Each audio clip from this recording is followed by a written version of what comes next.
Hi everyone, it is GuideHacks, and in this video I will show you how to see who unfollowed you on Instagram. To begin, we need to open App Store and download app, which is called Reports Plus. This app is free to download and provides you with information and analytics about account changes on your Instagram account. It is very useful for monitoring your account stats. When the download is complete, click on option Open.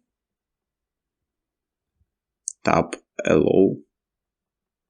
And then we need to tap on Login with Instagram.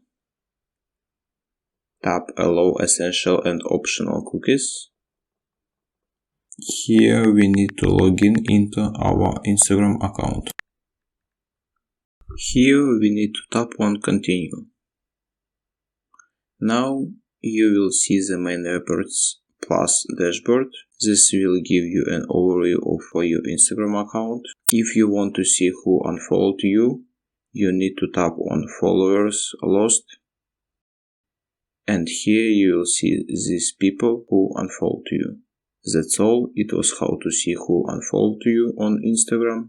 Thanks for watching. If you found this video helpful, we will appreciate if you subscribe to our GuideHacks channel.